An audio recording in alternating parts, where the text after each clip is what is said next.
Buenas tardes, damas y caballeros. ¿Cómo estamos? Estamos en esta tarde de hoy, viernes de resurrección. Dice, no, hoy es la del asesinato, con mucho respeto lo tengo que decir, en la conmemoración de otra edición más del programa Funche Caribeño con unas amistades especiales. Y esto es un invento que nos ha quedado bien porque estamos en Ohio. Todos los boricuas hoy estamos en los Ohio. Yo estoy entre Daytona Beach y Palm Beach, en Ohio. ¿Verdad? Eso queda por allí, Daniel Torres. Yo me imagino que queda por allí. Así que vamos a pasarlo bien hoy en esta nueva edición. Se congeló. Sí. Daniel. En la diáspora. Mi nombre es Daniel Nina. Estamos transmitiendo desde el Pozo Antillano en San Juan de Puerto Rico y transmitiendo de forma simultánea por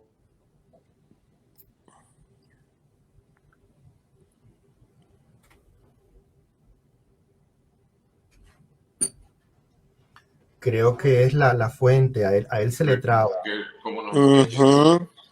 Saludo a Francisco Cabanilla desde Bowling Green, Ohio. Saludo a Clara Román Odio desde algún sitio de Ohio. Gambier. Torres desde otro sitio en Ohio. Ustedes me van a decirle que si usted está en Ohio. Pero este es el programa más ocurrente que hemos podido hacer. 3 puertorriqueños. Los 3 llevan en promedio 30 años viviendo en Ohio. Los 3 son profesores universitarios. Los 3 son maestros de español. Vamos a simplificarlo. Son maestros de español en las universidades donde han estado adscritas. En Bowling Green, en el caso de Francisco Cabanilla. En Kenyon College, en el caso de Clara Román Odio. Y Ohio State, en el caso de Daniel. Ohio University. Yo me imagino que tienes que estar acostumbrado a ese error. Sí, eso ya es básico. Se traba, Daniel. Alfabeto. Se está Clara, ¿cómo tú estás? Muy bien, muy bien. Acabo de regresar de Puerto Rico hace apenas semana y media y bueno, contenta de estar aquí de vuelta en estas conversaciones con el Pojantillano y con Daniel y ahora con estos colegas puertorriqueños que han vivido una experiencia similar en el sentido como lo planteas, ¿no? 30 años en Ohio, parece que Ohio tiene sus ventajas, pero muy bien, muy contenta de estar aquí y bueno, también contenta de hablar de esto de repensar a Puerto Rico desde la diáspora. Es un tema muy interesante. Ok, muy bien. Vamos entonces con el próximo Daniel Torres, Daniel Cabanilla. Daniel.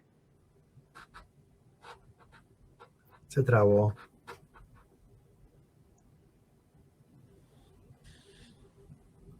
Y no sé si estamos al aire, ¿no? Sí, estamos. Estamos al aire. Daniel. ¿Cómo estás, Daniel Torres? Muy bien. Es que te trabas de vez en cuando y no sabemos lo que estás diciendo. Buenas tardes, mi nombre es Daniel Torres. Un placer estar aquí con Francisco y con Clara, que acabo de conocer. Llevamos tantos años viviendo en Ohio y no nos conocíamos. Pero gracias, Daniel, por la invitación. Muy bien. Y finalmente, Francisco Cabanilla, ¿cómo estás? Bueno, muy bien, muchas gracias. Saludos a todos. Les digo que yo estoy más al norte de Ohio. Clara está más al medio y Daniel es el que está mucho más al sur. Sureste. Sureste, exacto. Ok. Bueno, pues como esto es un funche y ustedes más o menos saben lo que es un funche, pues vamos a hablar de literatura. ¿Cómo ustedes han pasado 30 años allí y no se conocían? Esa es la parte que a mí me intriga. Porque yo me encuentro con un boricua en el aeropuerto de Miami y los abrazo a todos. Y después me acuerdo que estábamos peleados, que había una acción legal en contra de o a favor de, que acabamos en la policía. Yo me acuerdo de todas esas cosas después, pero como yo invisibilizo los problemas en el...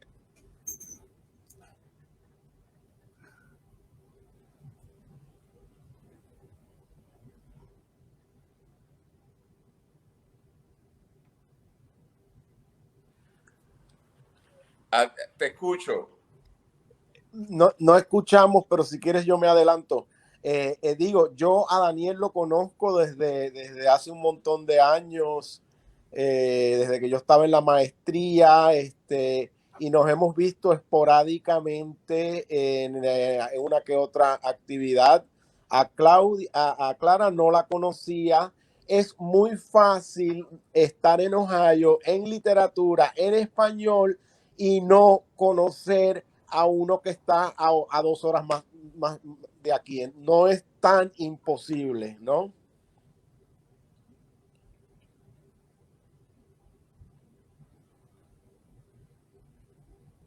Se fue. Esto yo creo que va a estar así toda la noche. Intermitente. Daniel, ¿nos escucha? No, ya se salió. Pues... Pero estamos en vivo, podemos continuar nosotros hasta que él llegue. Sí. Bueno, si quieres, sigo la conversación. Yo creo que lo que pasa es que el tema de ponernos el título de español es un poco, eso es una gringada, ¿right? Es una cosa de los Estados Unidos que no entienden otra manera de ponerlo. Pero nosotros somos especialistas de campos muy especializados, ¿no? Siglo colonial, literatura colonial o literatura de mujeres, o entonces las especialidades reúnen a los colegas. Hay 21 países en el mundo que hablan español, pero la especialidad no es el español, es el estudio de género, el estudio de la poesía contemporánea, el estudio de la literatura colonial, es el estudio, son diferentes tipos de campos investigativos, y entonces quizás no coincidimos en las mismas conferencias, por ejemplo. Estoy completamente de acuerdo.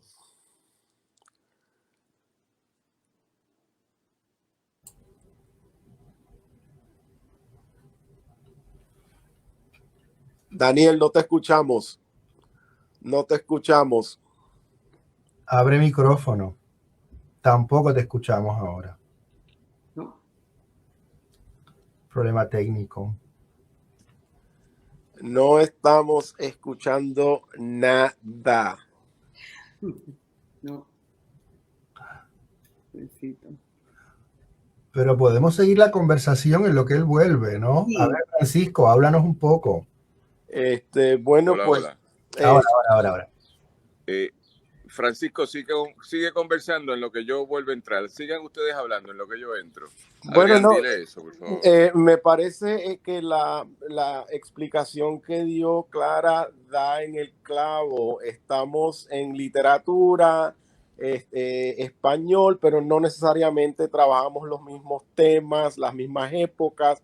Entonces es muy fácil estar 30 años trabajando el tema y no conocer a esta persona porque ella trabaja el siglo XVII y yo realmente no lo trabajo nunca, como quien dice, ¿no? Entonces es bastante factible que estemos en Ohio relativamente cerca y que no nos conozcamos. Pero repito, a Daniel yo lo conozco desde hace varias décadas. Sí, también está el hecho de que pues depende dónde nos graduamos, ¿no? Dónde está el alma mater, cuál es el grupo de colegas que uno conoce, el grupo de amigos que uno tiene. Y pues el problema con Ohio también es que es un estado bastante amplio, ¿no? Enorme. Y Sí. tiene varias ciudades, ¿no? Tenemos a Cleveland, tienes Columbus, tienes Dayton. O sea, es uno de esos estados que tiene varias ciudades y de ahí entonces tienes varios pueblos o pequeñas ciudades como las ciudades universitarias donde nosotros vivimos, y pues a veces es muy difícil porque para ir al Puerto Rico yo tengo que viajar 2 horas hasta el aeropuerto para entonces agarrar el avión, ¿no? Porque es bastante amplio, es otra geografía la que nos atraviesa en Ohio. Pero también lo que decía Clara es importante, ¿no? Porque depende del área de investigación, así es el área de estudio y las clases que damos. Aunque sí somos maestros de español, es cierto, damos lengua, pero también damos clases a un nivel mucho más alto. Nosotros, por ejemplo, tenemos maestría aquí en la Universidad de Ohio y yo tengo oportunidad de dar clases de literatura colonial, de literatura no queer, de literatura de poesía a otro nivel. Me imagino que Francisco también puede dar cursos de estudios culturales y puede dar cursos de caribeña, ¿no? Exacto. Lo mismo pasa en los colleges de artes liberales, que son universidades pequeñas pero muy elite. Tienen lo mejor, recogen a un grupo de estudiantes de unas capacidades bien grandes. Entonces, todos los cursos acá, por ejemplo, se enseñan en español. Y ellos escriben tesis de bachillerato, tesina, de 150 páginas o de 100 páginas en la lengua, en el idioma, ¿verdad? En español. Hacen investigaciones, publican, son chicos extraordinariamente capaces. Entonces, pero las instituciones de artes liberales pequeñas, la gente se conoce dentro de ellas bastante, porque comparten, por ejemplo, fuentes de investigación de grants, por ejemplo, ¿no? Becas para el desarrollo. Bueno, casi todo este último proyecto que yo hice, lo hice con becas en las que compiten estas universidades más pequeñas, del Andrew Mellon Foundation o de otras fundaciones de Ohio, en las que las universidades más grandes, estatales, no compiten. Entonces, se crean otros tipos de divisiones, además del campo de investigación, que segmentaliza la institución educativa. Claro, hay una organización, por ejemplo, que Francisco y yo hemos participado. Yo no sé si tú has participado, Clara, en algún momento, la Ohio Latin Americanist Conference, que es una institución donde todos los latinoamericanistas de Ohio se reúnen una vez al año y comparten sus investigaciones. Este año tuvimos el privilegio de tenerla aquí en febrero en Ohio University, y los últimos 3 años se ha estado celebrando aquí, y Francisco participó con algunos de sus colegas por vía, digamos, virtual, aunque estábamos presencial. Pero también hay varias instituciones, como tú decías, ¿no? Depende también nuestra área de estudio, así conoces a las personas, ¿no? Quienes están estudiando ciertos temas, pues se conocen cuando van a conferencias, o el networking, ¿no? Conocer a alguien porque estás investigando, lees sus trabajos y ya buscas a esa persona, le mandas un correo electrónico y haces el contacto, ¿no? Daniel, me parece que tu universidad tiene contacto directo con algunas de Puerto Rico, porque siempre van muchos estudiantes puertorriqueños allá. ¿Me equivoco? Bueno, yo cuando voy a Puerto Rico siempre estoy buscando estudiantes que vengan a hacer la maestría con nosotros. Lo que sucede con los estudiantes de la Universidad de Puerto Rico es que son de alto nivel. Entonces ellos van a otras universidades y pues muy pocos llegan a una universidad tan pequeña como Ohio University a hacer la maestría. Además es idóneo entrar a un programa de maestría y doctorado en lugar de hacer la maestría en un lugar y seguir el doctorado en otro. Pero hace poco tuvimos un chico de la Universidad de Puerto Rico en teatro, que de aquí se nos fue a la Universidad de Urbana-Champaign a hacer el doctorado, ¿no? Siempre hemos tenido presencia puertorriqueña, y además somos 2 puertorriqueños los que estamos aquí, y pues creo que hay una especie de cuando vamos a Puerto Rico tratamos de reclutar estudiantes. Nos llegan muchos estudiantes de México, estudiantes de Paraguay, porque una de mis colegas es especialista en Paraguay. Ahí tenemos varios colegas argentinos que también traen estudiantes de la Argentina, y eso pues sube un poco también el nivel de los estudiantes de la maestría, porque son estudiantes formados en Latinoamérica, ¿no? Ok, he vuelto. Hola, gracias por conducir, Paco Cabanilla, pero te dejé delegado, no sé si lo lograste hacer. Perdónenme que los problemas técnicos llegan todos los días, pero este es interesante. Antes que nada, me vuelvo a presentar, Daniel Nina, con 3 estimados amigos que quiero mucho, que son 3 boricuas que viven en Ohio y en la diáspora saben que existen, pero no se han conocido. Y como son 3 maestros de español, universitarios, profesores de español o de estudios hispanoamericanos, todas esas cosas, pues tenerlos aquí. Así que, Ramón Edwin Colón Prat, perdóname y muchas más, pero es que la tecnología hoy no me ha funcionado. Llevo días que no me funciona. Estaba escuchando de tus estudios doctorales, Daniel Torres, y de eso vamos a escuchar un poco más si quieres hablar. Pero a mí lo que me intriga es la capacidad creativa de ustedes viviendo en el exterior. De eso es porque yo quiero juntar. Porque Daniel, ¿cómo se llama ese libro que tú escribiste que es bien famoso, Cabronería? ¿Así que se llama? Cuerpos. ¿Ah? Historia de 3 cuerpos. Ese libro es bien famoso cuando Daniel era chiquito y tenía... Tú tuviste afro, Daniel, ¿verdad que sí? Claro que sí. Cuando Daniel tenía afro, ese libro apareció. Y entonces Francisco Cabanilla que es un crítico literario que quiero mucho. Entonces, he escrito varios libros, pero tiene uno que tiene un título tan complicado que es Espina que esputa libertad, que es un libro que editó Pasillo del Sur Editores, que es la hermana del Pozo Antillano. Y ese libro, fíjate, Francisco, le fue bien en la Feria del Libro Internacional los otros días en Cabo, se vendieron varias copias, así que algunos fanáticos tú tienes allá. Y a Clara la descubro recientemente con el libro del espiritismo en Puerto Rico, de las mujeres vinculadas al espiritismo, que es un libro que he leído parte del mismo, pero que nos vinculó recientemente en Puerto Rico. Así que ustedes son tres creativos, es decir, todos tienen muchos libros, pero estos son los tres que quería mencionar. Y esa parte es la que a mí me parece interesante, porque yo veo que llegan los puertorriqueños a Florida y lo primero que hacen es pintar banderas de Puerto Rico en todos lados, ¿verdad? Es un detalle. Pero ustedes llegaron a Ohio y se dedicaron a ser profesores universitarios y a desarrollar su cátedra muy relacionada al punto de origen de Puerto Rico. Y eso es lo que a mí me fascina de esta conversación, cómo después de 30 años, y voy a hablar de Francisco, con el cual tengo una relación cercana, he estado en su casa allá en Ohio, uno no deja de ser. A Francisco lo veo bastante más que a ti, Daniel, porque viene por lo menos de 2 a 3 veces al año a Puerto Rico, más o menos, y nos vemos siempre. Pero no dejar de no ser es lo que a mí me tiene intrigado de todos ustedes. Así que yo tengo problemas con tantos asuntos en Puerto Rico. La diáspora es una que a veces no la entiendo, pero yo creo que esto es una oportunidad para tener una tertulia diaspórica desde la perspectiva de la creatividad donde ustedes se han sumergido, y puedo dar fe que Daniel consistentemente está metido en un montón de debates aquí. Yo no sé si tú, Clara, o no sé si tú, Francisco, pero por lo menos de Daniel yo sí sé. Yo sí sé que Francisco escucha todos los programas de radio de Puerto Rico.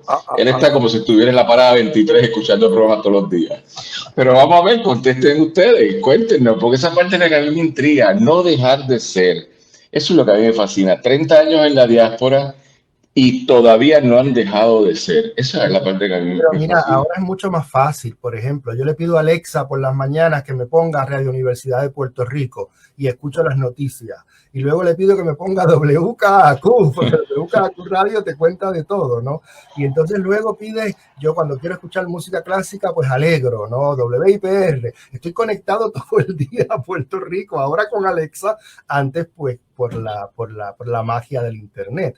Pero es que uno lleva a Puerto Rico, vive con uno, sobre todo más cuando te has ido, porque entonces ahí entras a un espacio de la nostalgia y ese espacio de la nostalgia se mantiene, ¿no? Y es muy difícil a veces, pero es parte de quienes somos, y además como académicos, como creadores, pues es parte también de lo que nosotros hacemos. Y cuando yo llego a mi salón de clase, o sea, me acuerdo que Francisco y Clara también deben saber esto, los estudiantes saben que tú eres de Puerto Rico. Y entonces ahí hay una interacción donde tú los vas puertorriqueñizando, inclusive en el acento, y ellos van conociendo, y ahí también es una manera también de hacer patria desde afuera, ¿no?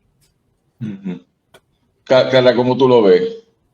Bueno, esa es una pregunta complicada, porque uno repiensa a Puerto Rico desde diferentes zonas geográficas. Yo hice mi doctorado en el sur, y el sur, Carolina del Norte, una institución muy buena en Chapel Hill, pero ahí todo el mundo le llama honey, y sin embargo sufren de una enfermedad muy difícil, la xenofobia, que es el miedo al extranjero, y ese es un virus que si tú lo internalizas te hace mucho daño. También pues estuve en el centro del país, ahora mismo estoy en el centro, y aquí hay una cultura muy distinta, que es la cultura del WASP, ¿verdad? Del blanco anglosajón protestante, una clase de elevada posición social económica en el país, que ha tenido un control desproporcionado o desproporcionadamente grande, pero ellos son pasivo-agresivos. Ellos miran al extranjero de una manera muy distinta, como se mira en el sur, lo mismo en el noreste de los Estados Unidos. Yo estuve en New Haven haciendo la última parte de mi disertación doctoral. Entonces, desde dónde se mira Puerto Rico impacta cómo lo ves, pero también el tiempo. ¿No? El tiempo que tú has transcurrido fuera de Puerto Rico. En un principio, dejar a mi país abrió una herida dentro de mí, una herida que ha permanecido abierta, dejarlo todo, ¿verdad? ¿Qué tú dejas? Tú dejas la familia, dejas los amigos, dejas los alimentos, dejas el idioma, el mar, el ambiente caribeño, dejas la manera de amar, la manera de bailar, de protestar, todo es diferente. Tú no puedes hacer eso en los Estados Unidos de la manera que lo haces allá. Ahora, esa herida abierta, que la Gloria Anzaldúa la llama una herida abierta, es también por ahí, por esa herida emana la sangre, emana la vida. ¿Y qué es la vida que emana de ahí? Emana el aprendizaje. ¿Qué aprende uno en Estados Unidos? ¿Qué he aprendido yo en 30 años de ser puertorriqueña y de ser un individuo del mundo, de la sociedad global? Uno aprende a pensar con mayor independencia, a experimentar el coloniaje de una manera mucho más, ¿cómo yo te diría? Es distinto, menos directo. Cuando tú estás en la isla, el coloniaje es como un golpe en la boca del estómago. Cuando lo experimentas desde acá, lo que experimentas es un golpe indirecto que te permite, te da más tiempo para mirar la circunstancia o la situación y generar ideas que te ayuden a negociar el problema del coloniaje. Además, con la distancia te permite ver los cambios de una manera más notable, como cuando tú dejas de ver a un niño pequeño y lo ves a los 6 meses y lo ves a los 2 años y tú notas ese cambio en esa persona. A mí, personalmente, te voy a dar el ejemplo de María. Yo estuve en Puerto Rico 1 mes y medio después del desastre natural y he regresado muchas veces después porque mi familia está allá, mi gente está allá, así que yo voy con bastante regularidad, por lo menos 2 veces al año. Entonces, ha sido para mí increíble y revelador cómo un desastre natural despertó al pueblo de una manera distinta y este pueblo se encargó de atender su asunto propio, ¿verdad?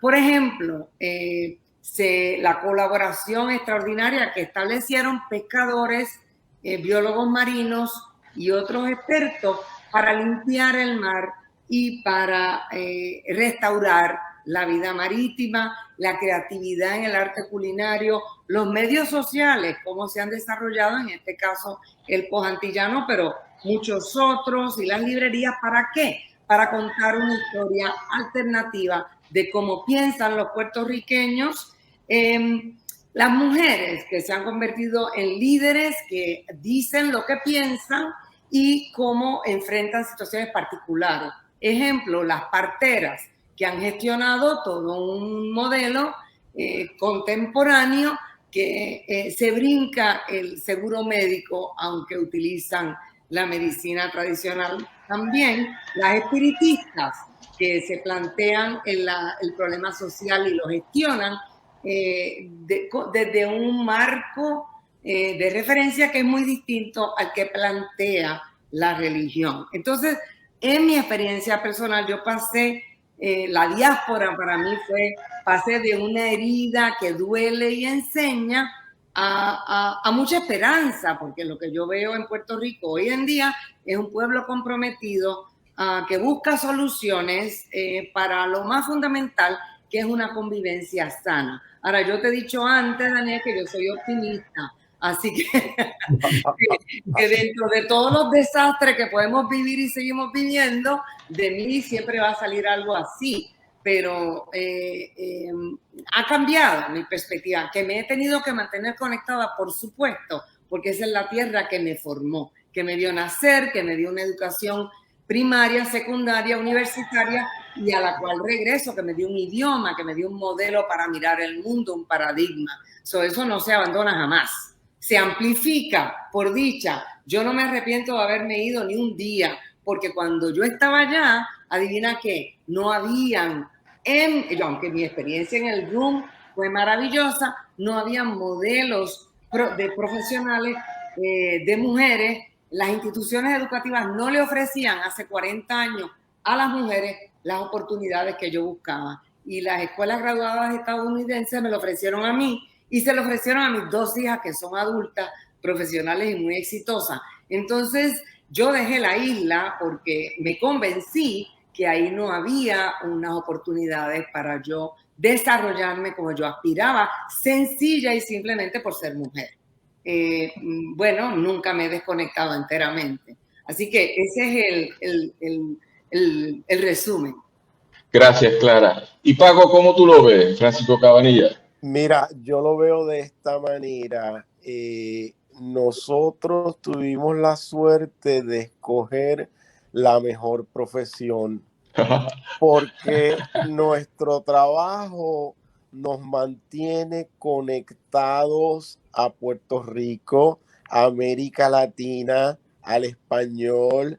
Entonces, estar en Estados Unidos y trabajar 30 años en un departamento de lenguas romances, enseñando español, es estar todo el tiempo metido en tu cultura. Entonces, si a eso le añades que vas a tu casa y tienes una esposa que también habla español, pues entonces continúas todo el tiempo viviendo en español. Y para mí lo mejor ha sido poder trabajar con el tema que trabajo porque me da vida todos los días. Bien. Es interesante, estamos en el programa Funche Caribeño con 3 destacados catedráticos puertorriqueños que son mis amigos, pero también son amigos de un montón de gente que todas y todos queremos en Puerto Rico. Voy a hablar solo de Puerto Rico, como le va a ir en Ohio es otra, como le va a ir en California es otra, en Texas, pero en Puerto Rico. Y son gente que a lo largo de los últimos años he ido conociendo algunos, la más reciente es Clara, pero con Francisco tenemos una amistad particular de lucha y resistencia ya de unos 4 o 5 años. Igual con Daniel, que nos acercamos por distintos caminos y nos hemos mantenido aquí. Y con Clara, que es un encuentro de los últimos meses.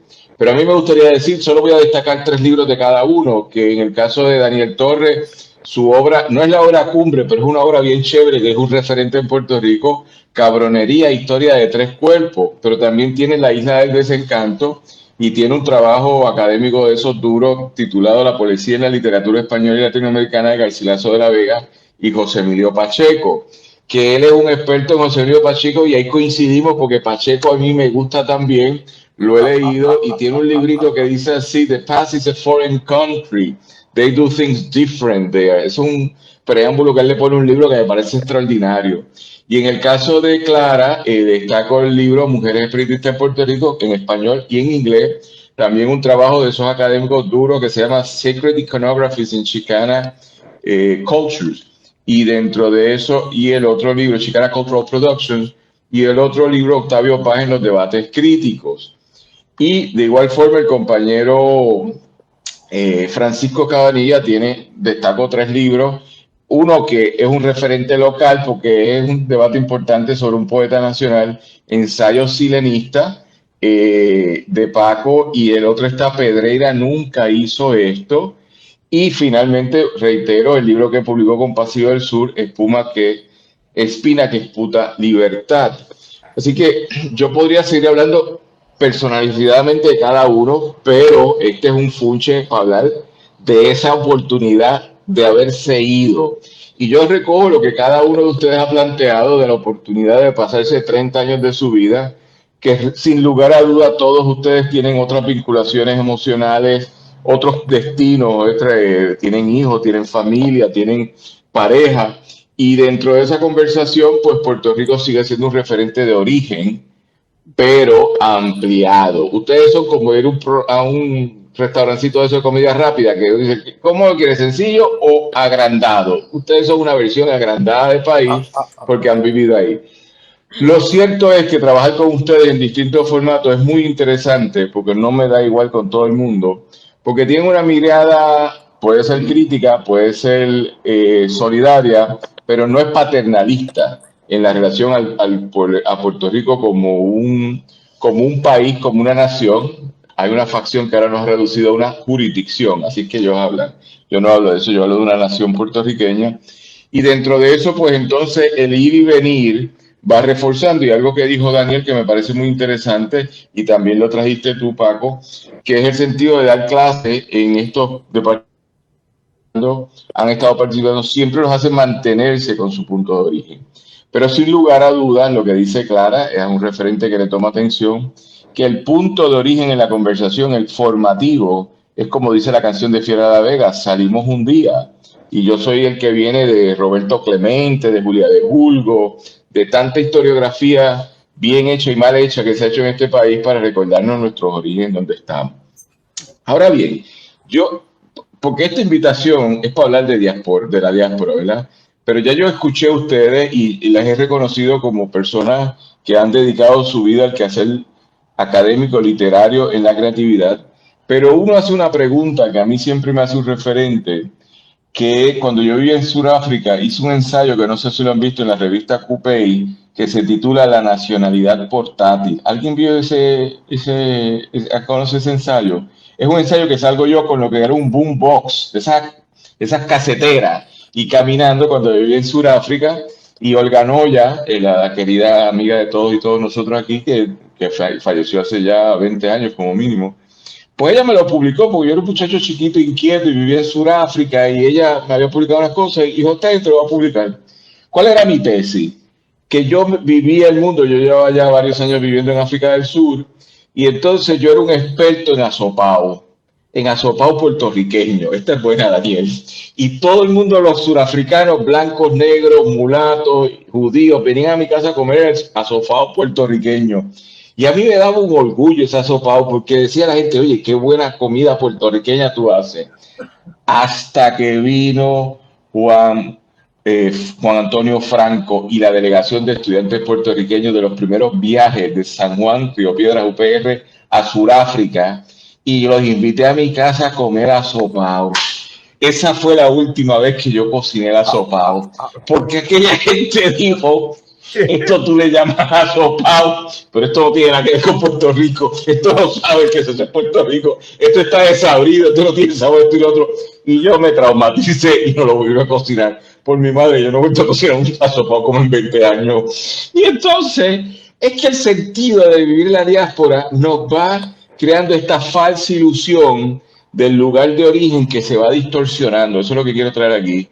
Y yo creo que yo distorsioné lo que era ser puertorriqueño. Y ese ensayo, busquen lo que está en la revista Coupé en 1996, 95, donde yo hablaba de lo que era ser puertorriqueño en la diáspora. Ya yo llevaba fuera de Puerto Rico casi 8 años.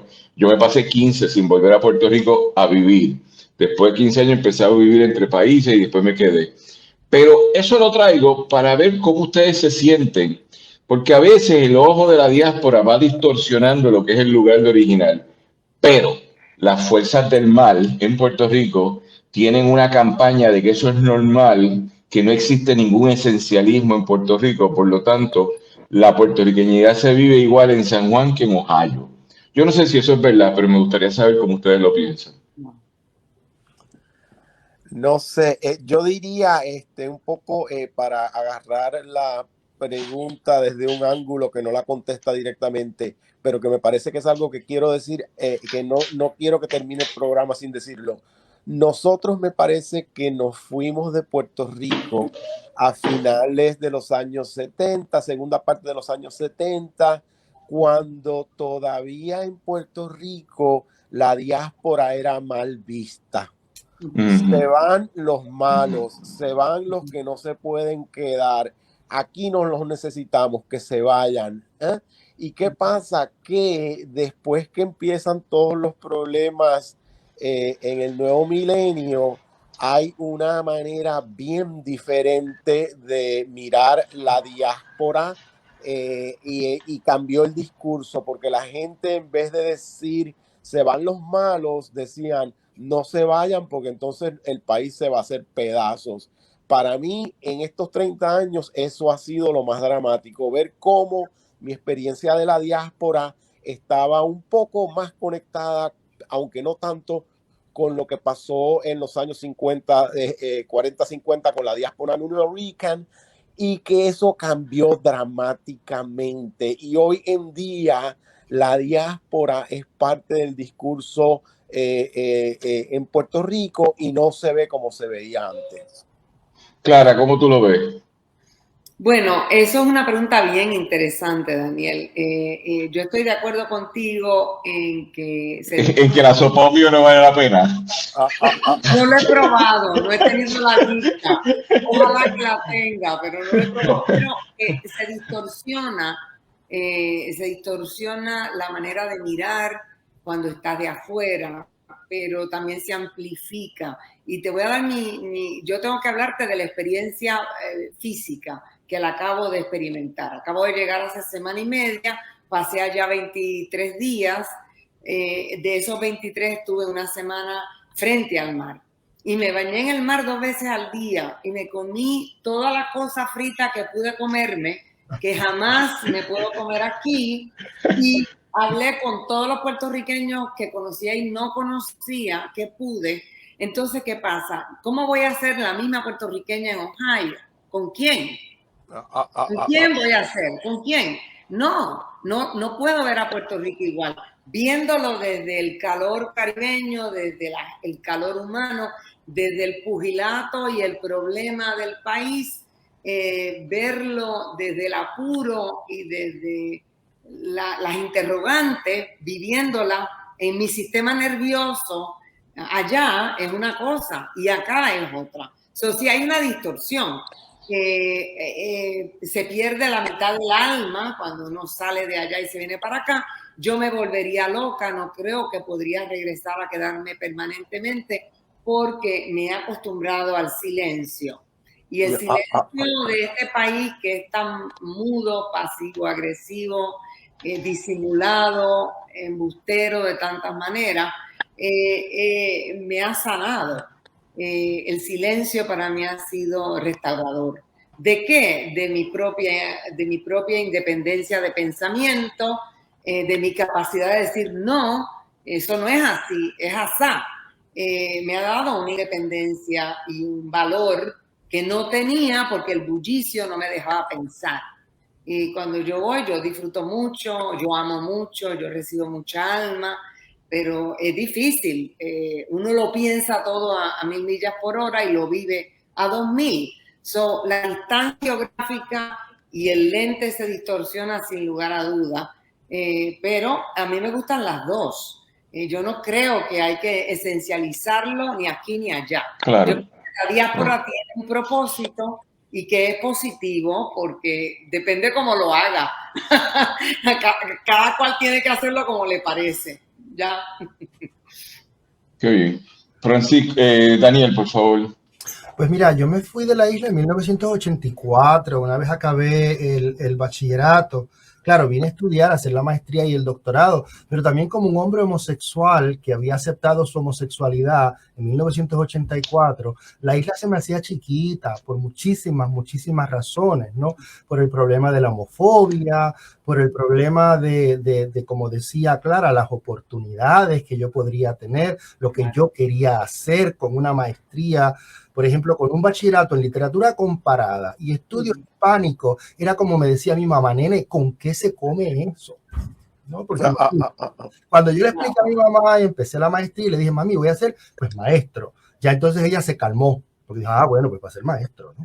Entonces ya cuando hacía el doctorado, un doctor que no receta, le decía a la él es doctor, pero no receta. O sea, esa cosa de cómo la educación te pone en un espacio frente a tu familia y la relación es muy entrañable, ¿no? Y en cuanto a lo que es Puerto Rico para mí y en la conexión que tengo con la isla, antes del internet, antes del Zoom, antes de toda esta tecnología, el teléfono. O sea, llamar a la familia, recibir la llamada. Cuando tú ves un teléfono que empieza 787-939, esa llamada tienes que cogerla. Porque no sabe qué estará pasando, por qué te llaman. Entonces, pues la manera como yo me mantuve en contacto con Puerto Rico desde 1984 fue telefónica.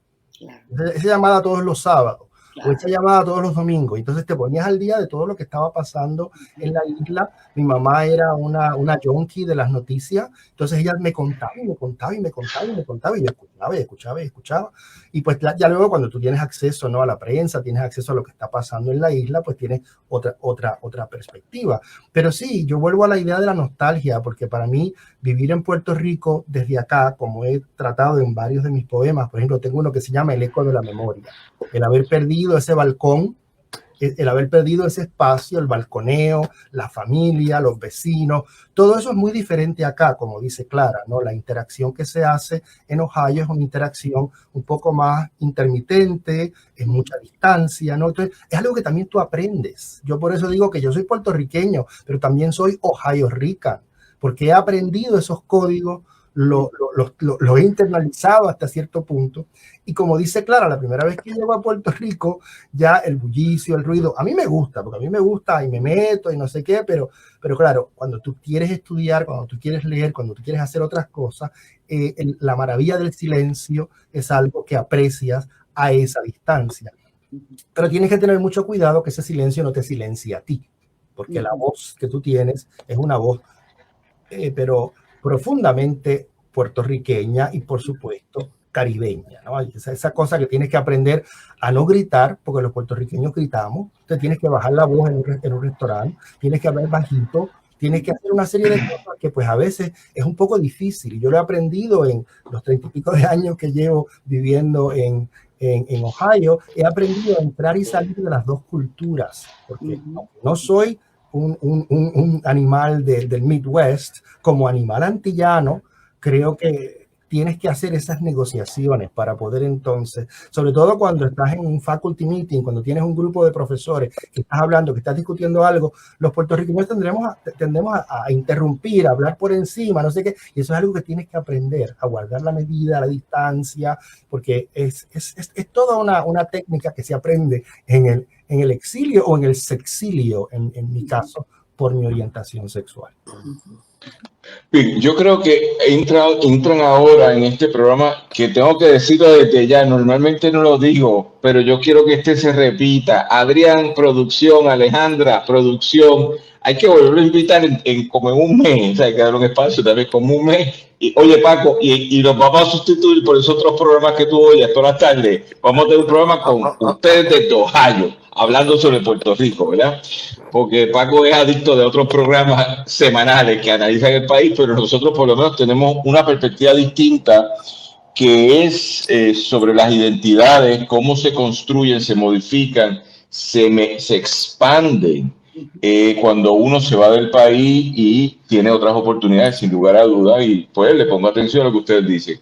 Yo quiero partir de una premisa: no hay verdad absoluta en nada, eso coincidimos todos. Yo sé que ustedes son gente súper leída, intelectualmente súper desarrollada, así que yo no estoy diciendo que hay una verdad que yo tengo que ustedes no tienen, primer punto.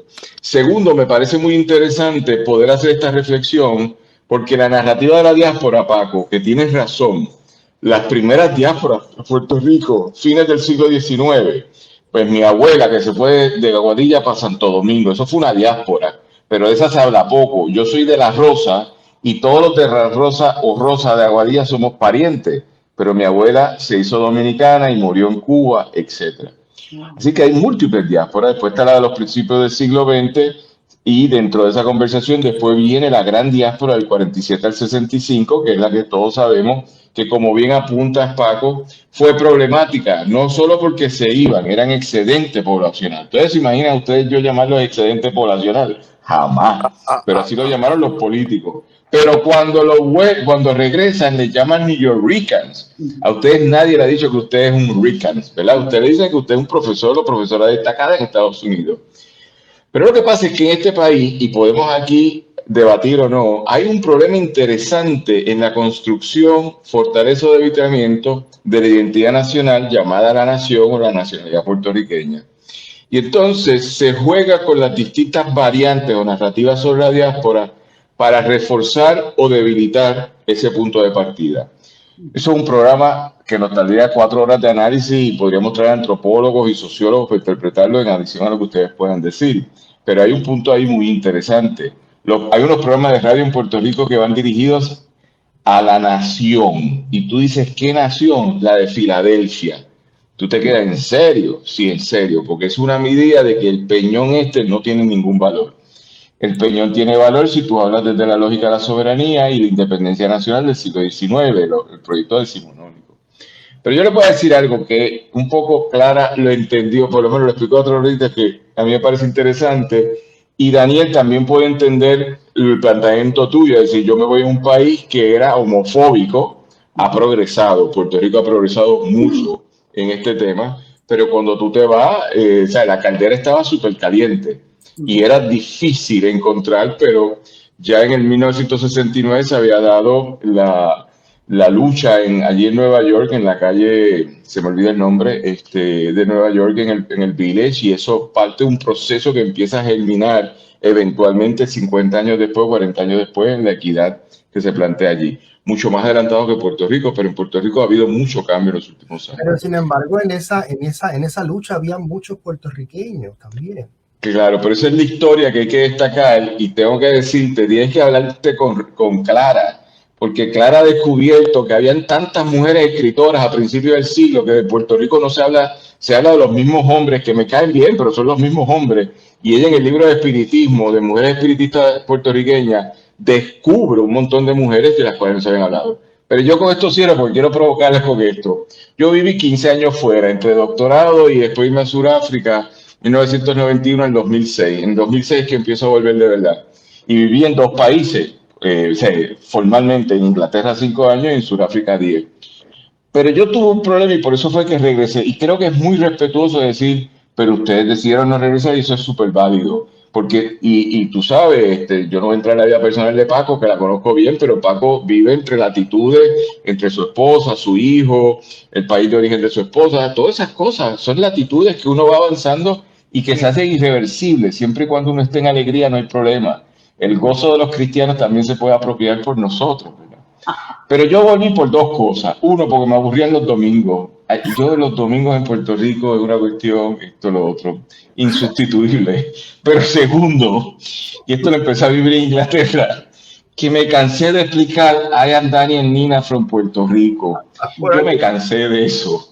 Y llegó un punto que yo decía, yo le insultaba, o sea, yo decía cualquier cosa, no me dio igual, pues ahí no quería explicar más dónde quedaba Puerto Rico. Y recuérdate que yo viví en el África dura de la transición del apartheid al mundo democrático y viví en el país inglés de Margaret Thatcher. Así que el racismo yo tuve del peor. Claro. Por lo tanto, yo decidí volver. Esa es mi opción, mi voluntad. Pero no sé cómo ustedes han negociado esa vida cotidiana de, como dijo Clara, yo quiero comerme algo tan saludable como un bacalaíto. Eso es bien saludable para el colesterol, ¿entiendes? Dime, Clara, ¿cómo tú lo ves? Bueno, eso es una buena pregunta porque la situación es que se hace mucha cosa en casa. Yo tengo un esposo costarricense, muy latinoamericano, y muy amante a la cocina. Entonces, la gente, nosotros hacíamos reuniones en el patio de 70 personas, de 50 personas. ¿Por qué? Porque somos alegres los dos y nos encanta comer y comer bien. Y entonces la festividad culinaria y de amigos, los americanos no le quedó más remedio que formar parte de otra cosa que ellos no entendían muy bien. Aquí se bailaba en las despedidas de año hasta las 9 de la mañana y bailábamos, y yo empezaba el baile, porque yo no puedo vivir sin bailar. Mi marido no baila, es como bailar con un muerto, pero o sea, es una cosa seria, pero le encanta la música. Entonces tú veías a todos esos americanos bailando como pudieran, ¿verdad? Entonces nosotros reconstruimos, porque somos dos latinoamericanos en casa, la experiencia hispana. Esa ha sido una manera de sobrevivir. La segunda ha sido regresando a ambos países. Yo no me considero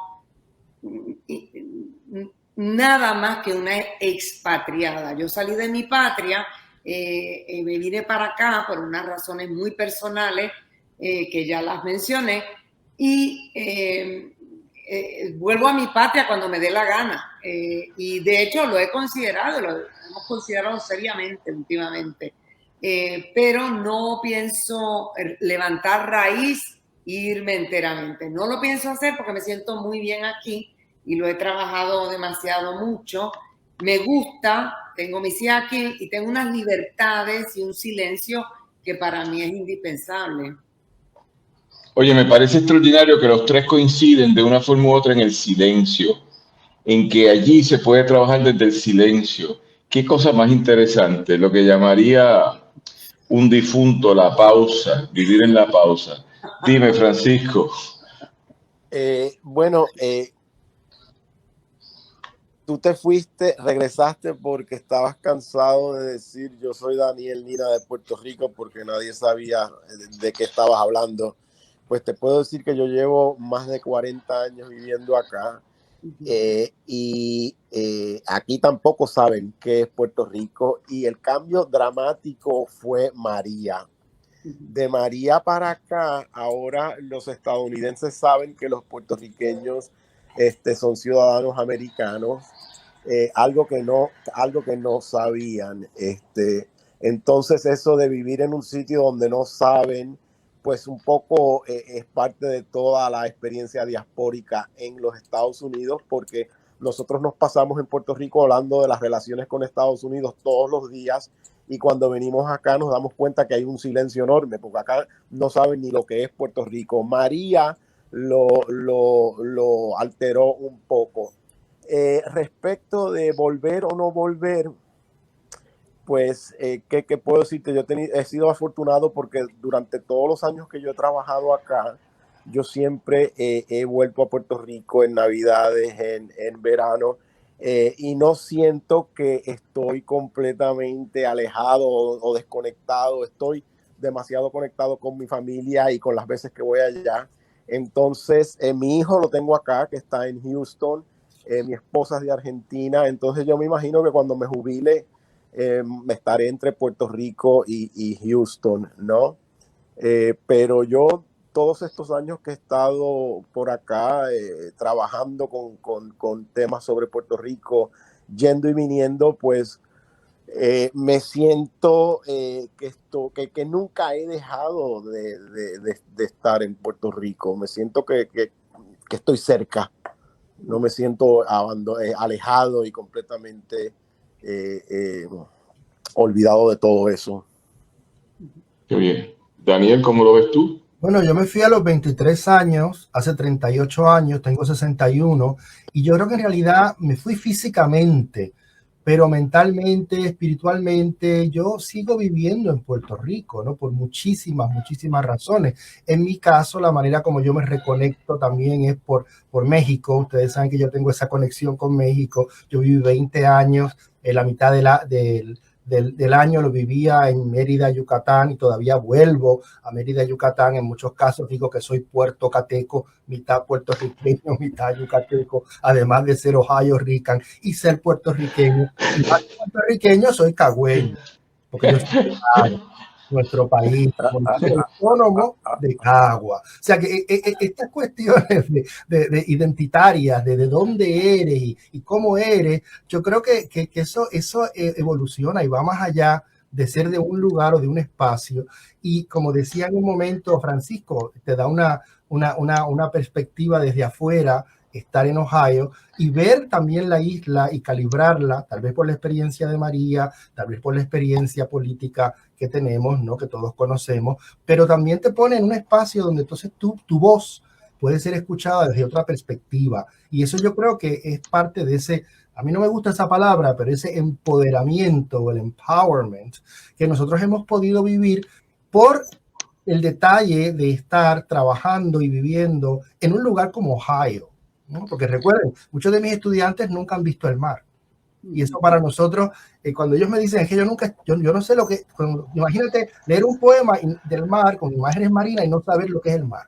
Eso totalmente es inaudito para nosotros, que somos caribeños, que somos isleños. Pero también yo lo vi siempre como una misión, lo que yo hago en una universidad del Midwest norteamericano, en el sureste de Ohio, hay un elemento también y una vocación de educación. Y claro, yo hubiera querido vivir en Puerto Rico, hubiera querido trabajar en Puerto Rico, pero no se me dio. Pero siempre vuelvo, o sea, yo siempre vuelvo. Y la verdad, vuelvo físicamente, pero creo que espiritualmente nunca me he ido. Daniel, yo no hago asopado, yo hago fricasé. Sí. Yo voy a decir que es buenísimo, no te preocupes. Tú me invitas a comer yo por comida, yo llego a Ohio y como en tu casa, yo no tengo problema. Mire, este programa ha sido extraordinario porque todavía nos quedan unos minutos, pero me ha producido mucha alegría estar con ustedes tres que de distintas formas le he desarrollado afecto y sobre todo debatir algo que de ordinario yo no escucho, que es cómo se construye ese mundo diaspórico y sobre todo que coincidimos que ustedes los tres están en el estado de Ohio, en ese sitio de Estados Unidos donde ustedes están. Y creo que es interesante hacer estos diálogos para que todos pensemos, es decir, nadie está diciendo que es bueno irse o quedarse, yo no estoy diciendo eso. Yo lo que estoy diciendo es cómo les va a ustedes y cuál es la relación con estos que estamos aquí, sobre todo en un país que las narrativas son peligrosas, porque cada pequeño grupo tiene su agenda sobre las narrativas y las va impulsando. Por eso es que en lugar de decir que yo soy un país o soy una nación o soy una nacionalidad, la nueva forma de construirme es que yo soy una jurisdicción. Y jurisdicción es, por decir algo, el Cayo Hueso. Es una jurisdicción americana, ¿verdad? Esto es un enclave. Ya mismo me van a llamar un enclave, como se llamó en algún momento del siglo XX. Para terminar estos minutos, si les diera un minuto a cada uno, ¿qué planes tienen para seguir produciendo creativamente como intelectuales que son los tres y creativos que son?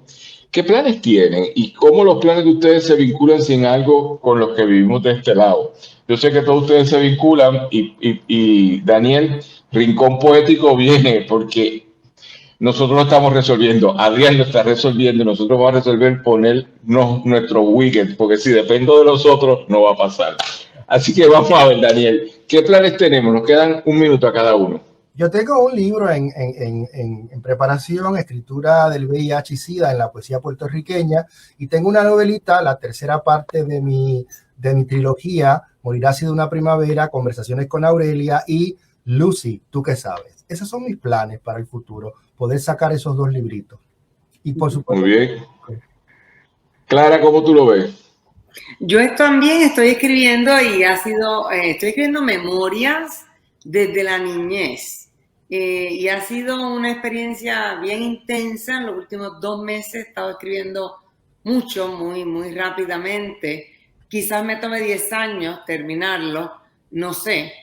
No me importa necesariamente cuándo lo termine, pero ha sido un territorio de mucha alegría y de mucha integración personal, emocional y de conciencia.